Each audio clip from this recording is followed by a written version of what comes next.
오늘은 여러분과 산상수훈 기도는 골방에서라는 제목으로 은혜를 나누도록 하겠습니다. 여러분, 우리는 우리가 당연하다고 생각하고 아니면 괜찮다고 생각하고 아무렇지 않게 생각하고 해왔던 신앙생활이 저 말씀을 들으면서 아니었네라는 것을 느끼나요? 괜찮을 것, 괜찮네, 이렇게 괜찮다, 그냥 아무 생각 없이 우리가 신앙생활을 해왔는데 요즘 말씀을 들으면서 계속해서 그게 아니었네 라는 것을 여러분 알고 계시는지. 저는 그러라고 설교를 하는데 여러분은 아무 생각이 없으시면, 여러분, 하나님이 왜 우리에게 생각을 주셨는지 아십니까? 생각하라고요. 그러니까 우리에게 이성을 주신 이유는 생각하라고요. 맞는지. 그렇지 않으면요, 우리가 평생 예배를 드리고도요, 우리는 괜찮다, 우리는 맞다 하고 드렸는데 나중에 아닐 수 있어요. 그러니까 그런 점에서 여러분은 늘 생각하시고, 말씀이 근거된 모든 우리의 신앙생활은 말씀이 근거되어서, 그 말씀이 뿌리 되어서 되어야 된다는 것을 꼭 아시기 바랍니다. 그래서 오늘도 그 말씀을 보도록 할 텐데요. 저는 신앙생활을 시작하고 나서 교회에서 하는 새벽 기도부터 시작하여 수요 저녁 기도, 금요 저녁 기도 등등 이런 온갖 기도에는 다 참가했어요. 열심히 나갔죠. 그러다가 어느 날 문득 이런 의문이 들었습니다. 기도는 왜 꼭 교회 가서 해야 되나? 물론 기도할 수 있는 분위기가 교회에서 주어지니까 갈 수 있고, 또 아니면 말씀을 듣고 기도하려는 등등 여러 가지 좋은 이유 때문에 하지만, 그래도 왜 굳이 교회에 딱 가서 기도를 해야 되나? 왜 교회에만 가서 기도해야 되나? 이런 의문이 오랫동안 떠나지 않았습니다. 그런데요, 그 의문에 대한 대답을 오늘 예수님께서 하신 본문에서 찾을 수 있습니다.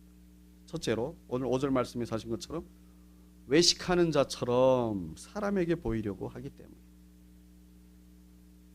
네, 그렇습니다. 제가 그랬습니다. 제가 그렇게 열심히 교회 가서 기도했던 이유는 바로 사람에게 보이려고요. 저 자신을 기도 열심히 하는 신앙 좋은 사람으로 사람들에게 보이려고 그렇게 열심히 교회 가서 기도한 것입니다. 정확하게 예수님 말씀하셨습니다. 예수님 당시 유대인들, 특히 그들 중 바리새인들이 그렇게 사람에게 보이려고 기도했습니다. 그들은 아침, 점심, 저녁 하루 3번을 기도했는데요, 주로 회당이나 큰 거리 어귀에서 기도를 했다고 합니다. 여기서 회당은 지금 우리들의 교회당과 같은 거, 여기랑 같은 거예요. 하지만 여기 큰 거리 어귀는 사실 우리가 흔히 아는 그 사람들이 많이 다니는 그런 큰 길거리가 아닙니다. 큰 거리 어귀를 원어에서 바로 직역하면 넓은 광장 모퉁이에요. 넓은 광장 모퉁이는 사실 성전 마당 모퉁이입니다. 왜냐하면 당시 유대 땅에는 넓은 광장이 오직 성전 마당밖에 없었기 때문이에요. 그리고 당시 유대인들은 성전 마당을 기도하는 곳으로 불렀어요. 우리 성경을 읽다 보면 압니다. 그래서 성전에 올 수 없는 먼 곳에 있으면 어떻게 기도했는지 아십니까? 성전 방향을 향해서 기도를 했어요. 예를 들어 다니엘서를 보면 다니엘이 그렇게 했잖아요. 창문을 열고 성전이 있는 예루살렘을 향해 하루 3번 기도했잖아요. 우리 다 알잖아요. 성경을, 다니엘서를 읽어보신 분들은 아실 겁니다. 그러니 성전 가까이에 있던 사람들은 당연히 성전 마당에 가서 기도하는 겁니다. 그리고 예수님께서도 요한복음 2장과 마태복음 21장을 보시면 성전을 기도하는 곳이라고 말씀하셨어요. 고로 당시 유대인들은 대체로 기도를 집에서도 하지만 회당이나 성전 마당 모퉁이에서 한 겁니다. 그런데요, 회당과 성전 마당 모두 기도하는 장소로는 문제가 있나요, 없나요? 별 문제가 없어요. 그런데 왜 예수님은 회당과 성전 마당에서 기도하지 말라고 하셨을까요? 그 장소는 문제가 없어요. 그러나 거기서 기도하는 사람들이 문제가 있기 때문에, 자신의 경건함을 사람들에게 보여주려고 기도하는 사람들이 바로 문제였기 때문입니다. 근데 여러분, 기도는 왜 하죠? 아니, 일단 기도는 누구에게 하는 거죠? 하나님에게 하는 것.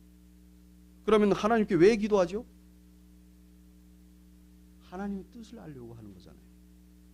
그래서 기도는 오직 하나님하고만 관계된 행위예요. 그런 기도를 사람에게 보이려고 한다면 그 기도는 하나님과 관계없는 기도가 되는 겁니다. 그렇잖아요. 예를 들어 정치인들이 대부분 선거 때 어떻게 하죠? 시장 같은 데 가서 사람들을 만나죠. 그런데 그렇게 하는 이유가 뭐죠? 아주 진심으로 그 사람들이 만나고 싶어서, 그 사람들을 만나보고 싶어서 그래서 나가는 건가요? 아니잖아요. 자기가 괜찮은 정치인이라는 것을 보여줘서 표 하나라도 더 받으려고 그렇게 하는 거잖아요. 마찬가지로 하나님께 기도를 하는데 그 목적이 사람들에게 보이려고 하는 거면 그건 하나님과 아무런 관계가 없는 기도가 됩니다. 결국 그런 기도에는 예수님 말씀대로 하나님이 주시는 상, 곧 응답이 없습니다. 오로지 사람들끼리 또는 자기가 자기 스스로에게 나는 경건해 라는 상을 주는 것밖에 없는 겁니다. 광장, 설광장 같은 데 가서 사람들이 모여서 막 기도하잖아요. 응답이 없어요. 그거 왜 하는지 모르겠어요. 보여주려고 하는 그런 거. 그래서 예수님께서 그렇게 기도할 거면 회당이나 성전마당 모퉁이에서 기도하지 말라고 하신 것입니다. 대신 6절을 보시면 어디 가서 하라고 하시죠? 내 골방에 들어가서 문을 닫고 은밀하게 계신 하나님께 기도하라고. 자, 이제 아셨죠? 기도를 어디 가서 한다고요? 우리의 골방. 문을 닫아버리고 아무도 보지 못하게, 내가 기도하는 사람인지 기도하는지 안 하는지 아무도 모르게 기도하라는 거예요. 대한민국 교회들이 이렇게 기도하는 데가 있나요?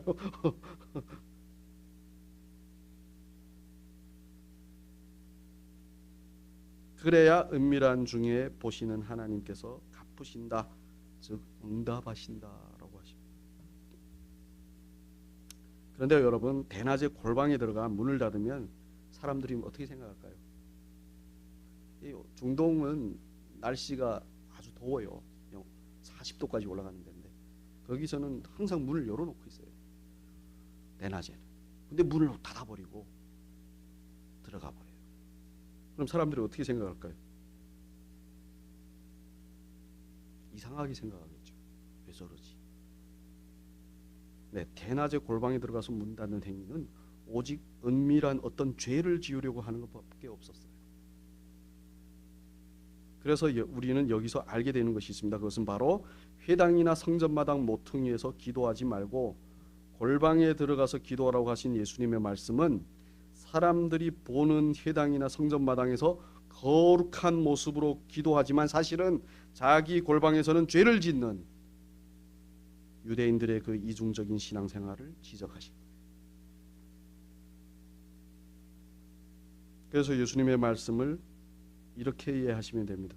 너희들이 죄 짓는 그 골방에서, 사람들이 안 본다고 하나님도 모르실 거라고 생각하는 그 골방에서 너희의 모든 것을 은밀한 중에 보시는 하나님께 기도하라 라고 이해하시면 되는 거예요. 기도는 자기 스스로 거룩하다고 생각하는 모습이 아닌 죄인이라고 생각하는 모습으로 하는 것이라고 말씀하시는 거예요. 우리 이거를 누가복음 18장에 보시면 바리새인과 세리의 기도에서 우리 잘 알 수 있어요. 바리새인은 어떻게 하죠? 나를 이렇게 의롭게 해주셔서 감사합니다 라고 하나님께 기도했는데, 세리는 어떻게 하죠? 얼굴을 땅에 받고, 이 죄인 어떻게 합니까? 감히 하나님 하늘을 쳐다보지도 못하고 가슴을 두드리면서 이 죄인 어떻게 합니까? 근데 예수님 뭐라고 하셨죠? 그가 의롭다. 그렇게 예수님은 기도 장소, 즉 어디서 기도하는 것이 맞는 것인지를 말씀하시는 것이 아니라 기도하는 사람의 상태에 대해서 말씀하십니다. 이를 모르면 우리는 또 골방에서 기도하는 우리의 모습을 보여주려고 합니다. 그래서 어떤 교회 기도원이나 수련원에 가면 한 사람만 들어가서 기도할 수 있는 이 골방이 있어요. 골방에서 기도하는 것을 보여주겠다는 것입니다. 예수님은 장소에 대해서 지금 말씀하시는 게 아니에요.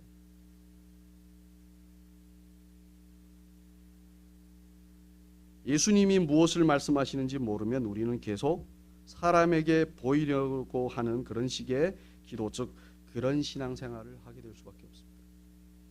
하지만 예수님께서 말씀하신 골방을 우리가 은밀히 죄 짓는 곳으로, 그렇게 죄 짓는 대신 기도해야 하는 곳으로, 그리고 은밀한 중에 보시는 하나님께서 우리를 만나고 싶어하는 곳으로 그렇게 알면 우리는 그렇게 사람에게 보이려고 기도하지 않을 겁니다. 모르면 계속 보여주기식의 기도를 하겠지요. 그래서 여러분 두 번째로 왜 사람들이 교회에 가서만 기도하는지 대한 답이 이런 겁니다. 바로 하나님을 모르기 때문에. 은밀한 중에 계시지만 이 세상 모든 곳에서 모든 것을 보시는 하나님을 몰라서요. 제가 그랬어요, 예전에. 하나님은 교회에만 계시는 줄 알았습니다. 그래서 교회에 가서만 기도한 거예요. 근데 저뿐인가요? 많은 사람들이 그렇게 생각하고 있다는 것입니다. 하나님은 어디든 계신다는 사실을 몰라요. 특히 우리가 은밀히 죄 짓는 그 골방에 계시며 그 골방에서 우리를 만나고 싶어 하신다는 사실을 몰라요. 모르니 교회에서만 기도하는 것. 그러나 하나님은 시공간을 초월하여 모든 곳에 계십니다. 이 사실을 알면 우리는 언제 어디서든 기도할 수 있겠죠. 그렇죠? 그러나 다시 말씀드리지만 하나님은 우리가 모르게 은밀히 계십니다. 오늘 말씀에서 하나님이 은밀한 중에 계신다는 말씀은 인류의 조상인 아담이 선악과를 따먹음으로 영이신 하나님을 떠나 육신이 되었기 때문에 인류는 하나님에 대해서는 완전히 까막눈이라는 그런 상태를 말씀해 주시는 거예요. 살아서 역사하시면서 사람의 모든 것을 심지어 은밀한 그 깊은 속까지 다 감찰하시는 그런 하나님에 대해서 사람은 인지조차도 할 수 없으니 사람에게 하나님은 은밀하게 계신 하나님인 것입니다. 그런데 그런 하나님께 기도하는데 아까도 말씀드렸지만 기도란 하나님의 뜻을 알려고 간구하는 행위라고 했잖아요. 이는 하나님을 만난다는 의미입니다. 자, 그러면 은밀히 계신 하나님을 만나려면 우리는 예수님 말씀대로 우리의 은밀한 골방으로 가야겠죠. 자, 그러면 다른 사람은 절대로 모르는 그런 우리의 은밀한 골방이 어딘가요? 여러분 있나요? 그 골방? 여러분 집에 절대로 누구도 모르는 그런 골방이 있나요? 있다면 그 집은 궁전보다 더 큰 거예요. 여러분 사실 그 골방은요 바로 우리들의 마음입니다. 다른 사람은 절대로 모르는 오직 은밀한 중에 계시는 은밀한 중에 보시는 하나님만 알 수 있는 그런 우리의 골방은 바로 우리들의 마음인 것입니다. 사실 우리의 은밀한 죄도 어디서부터 시작되죠? 이 마음에서부터 시작됩니다. 그래서 우리는 예수님의 말씀대로 이 마음이란 골방에서 은밀히 계신 하나님을 어떻게 해야 되는 거죠? 만나야 되는 겁니다. 그리고 하나님도 그걸 원하세요. 왜냐하면 우리의 마음은 원래 하나님이 계셔야 할 곳으로 하나님이 창조하셨기 때문입니다. 우리의 마음의 원래 주인이 바로 하나님이라는 겁니다. 하지만 안타깝게도 이 마음은 하나님이 아닌 누가 주인이 되어 있죠? 나가. 그리고 또 무엇으로 가득하죠? 나가 주인이 되는데 필요하다고 생각하는 온갖 것들로 가득하죠. 그러나 실제 주인이신 하나님은 당신의 보좌인 우리의 마음을 다시 찾기를 원하십니다. 하나님은 다시 우리 마음의 주인이 되고 싶어 하십니다. 그게 바로 우리를 향한 하나님의 뜻입니다. 그래서 하나님의 관심은 오직 우리 마음에 있어요. 다른 것에는 관심이 없어요. 여러분, 하나님은 다른 것에 관심이 없어요. 여러분, 오해하지 마십시오. 하나님은 오직 무엇에만 관심이 있을까요? 우리의 마음. 그분이 원하는 것은 오직 우리의 마음이에요.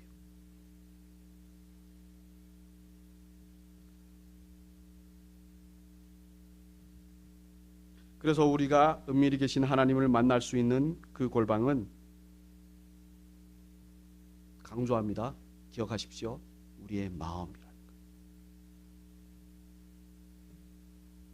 원래 주인이신 하나님께 이 마음을 내어드리면 그분이 들어오심으로 우리는 그분을 만나게 되는 것입니다. 그런 만남을 가지는 기도를 한다면 우리는 절대로 사람에게 보이려고 회당이나 성전 같은 어떤 특정한 곳에서만 기도하지 않아요. 왜냐하면 우리가 하나님이 계시는 성전이 되었기 때문에 우리는 시공간의 제한을 넘어서 언제 어디서나 기도할 수 있기 때문입니다. 그렇잖아요. 마음, 여기서 하나님을 만나는데 시간과 장소에 매일까요? 안 매이죠. 절대로 매일 수 없어요. 그래서 예수 그리스도를 믿는 우리에게 하나님은 다른 데 계시지 않으십니다. 바로 어디에 계시는 거죠? 이 안에 계셔요. 여러분, 이 사실을 정확히 알아야 돼요. 우리는 우리의 육신의 욕망이 이따만큼 크다고 제가 말씀드렸죠. 그래서 하나님이 안 느껴질 뿐이에요. 그렇지만 하나님은 어디 계신다고요? 이 안에.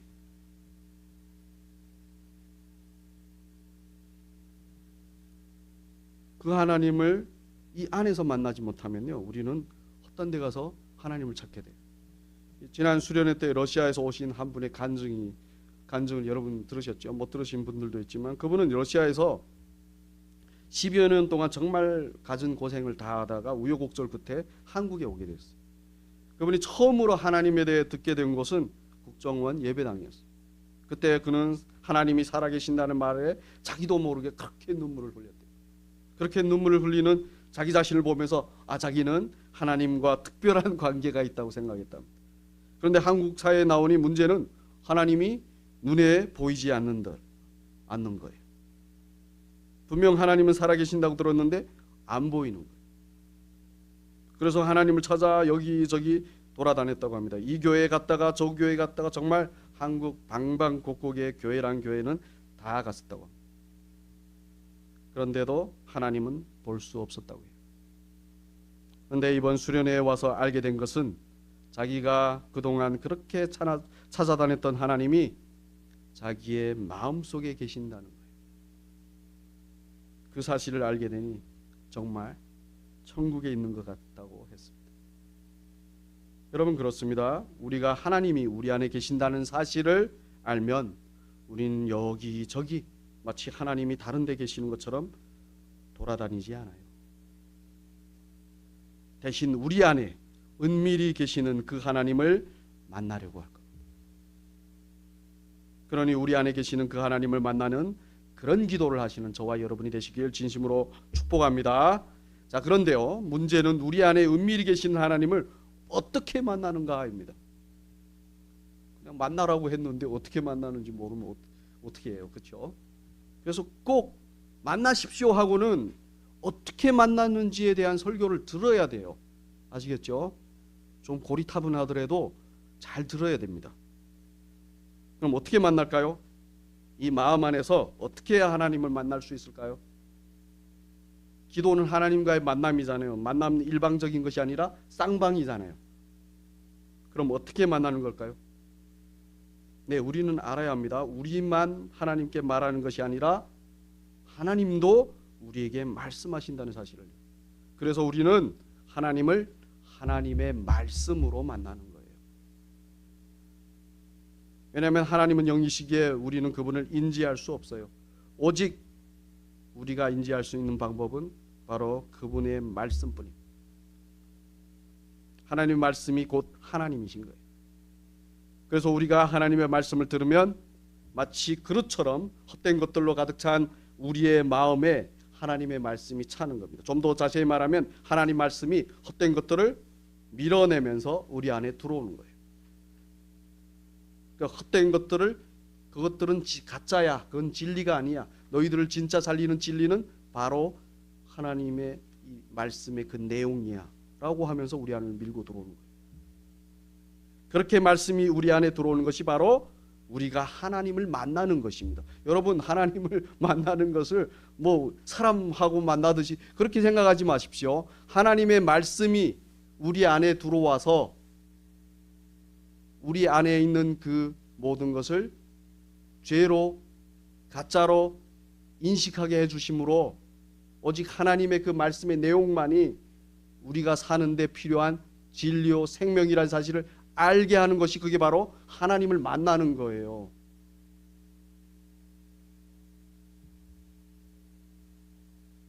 이번 수련회 우리 허 집사님이 이런 간증을 하셨어요. 집사님은 여태 하나님을 만난다는 것을 어떤 특별한 기적 같은 황홀한 사건으로 만나는 것으로 여겼다고. 그런데 이번 수련회에서 하나님은 말씀으로 만난다는 사실을 깨닫고 자기가 지금까지 하나님을 말씀으로 늘 만나고 있었다는 사실도 깨닫게 되었다는 거예요. 말씀으로 늘 만나고 있었는데 모르고 있었다는 거예요. 생각해 보십시오. 여러분이 옆에 예를 들어 제가 우리 정 집사님 맨날 만나요. 근데 어느 날 정 집사님 만나야 되는데 옆에 있는데 정 집사님 만나야 되는데 이러고 있다면 정 집사님 어떻게 생각하시죠? 미쳤나? 나 옆에 있는데 왜 날 만나겠다고 하냐? 똑같은 거예요. 하나님을 계속 만나는데 말씀으로. 그런데 하나님을 만나겠대요. 말이 안 되죠.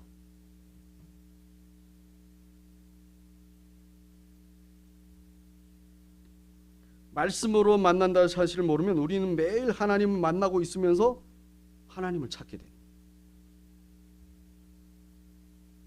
우리 아이들이 저랑 살면서 맨날 아빠는 어디 있어? 아빠는 어디 있어? 아까 정 지사님한테 얘기했던 거죠. 예나가 어느 날 그러더라고요. 저를 앞에 놓고 아빠 보고 싶어. 도대체 이게 무슨 감정이지? 아빠 앞에 있잖아. 아빠가 왜 보고 싶어?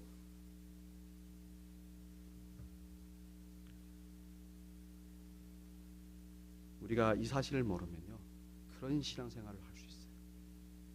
하나님을 제대로 모르면요, 우리가 어떻게 하나님을 만나는지를 모르면요, 그런 신앙생활을 하게 됩니다.